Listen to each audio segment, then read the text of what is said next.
বাংলাদেশ থেকে আহত অবস্থায় ফিরে আসা ভারতীয় যুবকের বাড়িতে খোঁজ নিতে এলেন ব্যারাকপুরের প্রাক্তন সাংসদ অর্জুন সিং। শুনলেন আহত যুবক সায়ন ঘোষের অভিজ্ঞতার কথা। পার্লামেন্টে এই বিষয়ে কথা তুলেও মিলবে না কোনো সুরাহা। বাংলাদেশের যেখানে হিন্দু অধ্যুষিত এলাকা রয়েছে সেখানে নিরাপত্তা দেওয়া উচিত বলে আবেদন করব প্রধানমন্ত্রীকে, এমনই বললেন অর্জুন সিং। এছাড়াও এদিন তিনি সংবাদ মাধ্যমের মুখোমুখি হয়ে আর ঠিক কী বললেন শোনাবো আপনাদের। দেখুন, আমি ভারত সরকার কি করছে বা উনি কি বলেছেন সেটা নিয়ে আমি কোনো জবাব দেব না।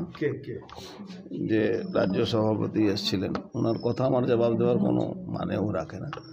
আমি টিভিতে দেখার পরে আমার এলাকার লোক, আমি এই এলাকায় বসবাস করি, আমি মনে করেছি আজ একটা সনাতনী মানুষ ওখানে গিয়ে এরকম প্রথম তো রিস্ক নিয়ে গেছিল, এটাই একটা বড় কথা। তারপরে ঠাকুরের আশীর্বাদে বেঁচে চলে এসছে, এটা ঠাকুরকে 100 বার যদি ধন্যবাদ দেওয়া যায় সেটাও খুব কম হবে। কেন, যে ভয়াবহ পরিস্থিতি নিয়ে ও কথা বলছে, যে এ ধরনের ওর সঙ্গে হয়েছে, ওর বন্ধু হয়তো ও ইসলাম ধর্মের লোক, কিন্তু ওকে বাঁচাবার চেষ্টা করেছে। তো আমি তাকেও ধন্যবাদ জানাবো কি ও একজন মানুষ হলেও চেষ্টা করেছিল ওকে বাঁচাবার জন্য। মানবতা দেখিয়েছে। কিন্তু অ্যাকচুয়ালি মানবতা দেখাবার জায়গা আর নেই ওখানে। বাংলাদেশে মানবতা বলে ওখানে কোনো শব্দ নেই, হিউম্যান রাইটস বলে কোনো শব্দ নেই।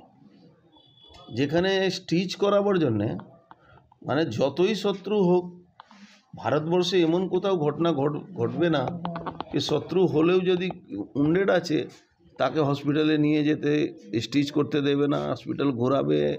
এই ধরনের মানসিকভাবে ওখানকার মানুষ বিকৃত হয়ে গেছে। এই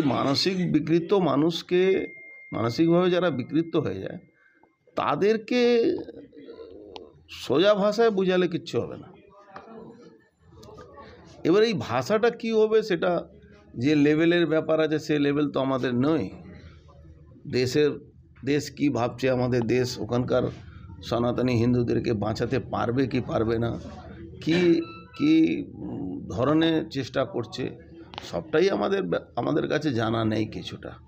গতকাল পেট্রাপোলে আপনারা মিটিং করলেন। দেখুন, আমরা পেট্রাপোলে মিটিং করে একটা যে সামাজিকভাবে কূটনীতিকভাবে একটা বাংলাদেশ সরকার উপরে প্রেসার দেওয়ার একটা চেষ্টা চলছে। আমরা 24 ঘন্টার জন্যে যে এই দেশ থেকে ওই দেশে জিনিসপত্র যায় সেটা বন্ধও করিয়ে দিয়েছিলাম।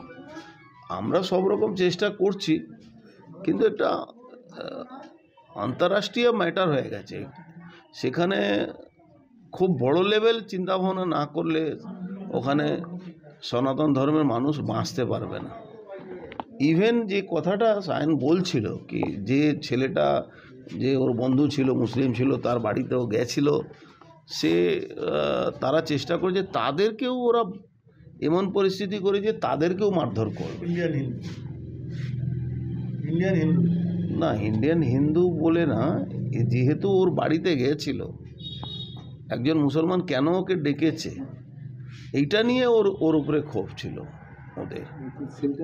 এটা খুব বাজে মানে পরিস্থিতি হয়ে গেছে। তার আজকে প্রমাণও দেখলাম আমরা, যে চিন্ময় প্রভুকে লয়ার অবধি দিতে পারলো না। তাহলে কি আমরা সেই যাদবের জায়গা পৌঁছে যাচ্ছি, যে পাকিস্তানের একজন আমাদের দেশের নাগরিককে চোর হিসাবে ওখানে ইরান থেকে তুলে নিয়ে বলছে আমার পাকিস্তানে ঘুরছিল, তখন ইন্টারন্যাশনাল কোর্ট ওকে ফাঁসি দিয়ে দিয়েছিল ইন্টারন্যাশনাল কোর্ট। দেখুন, বাংলাদেশের প্রথম তো আমাদের পশ্চিমবাংলা কি হয়ে গেছে, সব ব্যাপারটাই সত্যি কথা লোক বলতে চাইছে না। এটা গভর্নমেন্টকে সত্যি কথা যেটা বলা উচিত ছিল কি, ভাই তুমি আমার যে পশ্চিমবাংলার ছেলে বা লোক ওখানে আছে তারা যদি আমাদের দেশে ইমিডিয়েট ফেরত নিয়ে আসা ব্যবস্থা করা, গভর্নমেন্ট উপরে প্রেশার দেওয়া। একটা কোনো না কোনোভাবে এমন পরিস্থিতি হচ্ছে কি, আমি কাউকে খুশি করার জন্যে এই জায়গাটা একটা খুব মারাত্মক জায়গা চলে গেছে। আমি খুশি করার জন্য কিছু বলছি না। দাদা, বেলঘরিয়া থানাতে সায়ন ঘোষ 30 তারিখে অভিযোগ দায়ের করলো, 2 তারিখে তার জিডি নেওয়া হলো, তাকে জিডির কপি দেওয়া হলো, কি বলবেন? দেখুন, যে পরিস্থিতি বাংলাদেশে হয়েছে সেই পরিস্থিতি পশ্চিমবাংলাও আস্তে আস্তে হচ্ছে। এখানেও আপনি জানেন 2 বছর আগে, 3 বছর হয়ে গেল মনীষ শুক্লা মার্ডার হয়ে একটা লয়ার দাঁড়ায় না। এখানে ব্যারাকপুর কোর্টে ট্রায়ালের জন্য একটা লয়ার পাওয়া যায় না। একই পরিস্থিতি আছে, এখানেও এফআইআর নেওয়া হয় না। আমার ওই পৃথ্বীরাজ আছে এখানে বসে আছে, এর সঙ্গে যখন ঘটনা ঘটেছিল, এই একটা ভিডিও পোস্ট করেছিল, সত্যি ঘটনা, একটা ক্রিমিনালের ব্যাপারে ভিডিও পোস্ট করেছে, তার জন্যে ওকে বারবার পুলিশ ডাকছে। আরে ভাই, তুমি আমাকে কেন ডাকছো?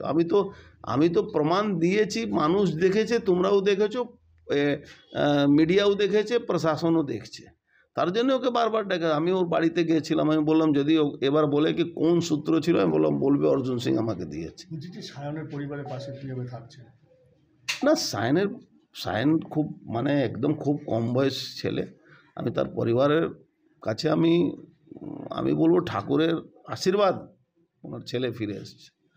বাংলাদেশ থেকে ফিরে আসা, যে লড়াইও দিয়ে এসছে এই কম বয়সে, ও আমার মনে হচ্ছে খুব পরিবারের পাশে যেভাবে আমাদের কেউ ওনারা চাইবেন সাহায্য করতে, আমরা করব। আমরা একটা জিনিস নিশ্চয়ই বলবো কি, কোনো আপনাদের মাধ্যমে কোনো ভারতবর্ষের মানুষকে এখন বাংলাদেশ যাওয়া উচিত না, কোনো মানুষ যাতে না যায়। পার্লামেন্টে কি আপনারা এটাকে তোলানোর ব্যবস্থা করবেন? দেখুন, পার্লামেন্ট আজকেও আলোচনা হচ্ছে, পার্লামেন্টে আলোচনা হলেই সব কিছু সলভ হবে এটা কোনো ব্যাপার না। আলোচনা হলেই সব কিছু মিটে যাবে এটা ব্যাপার না। এটা খুব বড় লেভেলের ব্যাপার। একটা দেশের থেকে যুদ্ধের পরিস্থিতি চলে যাচ্ছে। হিন্দুদেরকে যদি বাঁচাতে হলে তাহলে তো ওই রাস্তায় যেতে হবে। সবার আগে একজন ভারতীয়, না আমি কংগ্রেসি না আমি বিজেপি, সবার একজন ভারতীয়। আমাদের ভারতের নেতা রাষ্ট্রীয় আমাদের বড় ভাই অর্জুন সিং, আমাদের কংগ্রেসের রাজ্যপাল তিনি সবাই মিলে আমাকে সাহস দিয়েছেন, আমাকে আশ্বাস দিয়েছেন। আশা করি আমার পাশে ভারতের সমস্ত নাগরিকরা থাকবেন। এমনকি আমি এটা কোনো পার্টি বা কোনো রকম আমি এটা জড়াতে চাইছি না।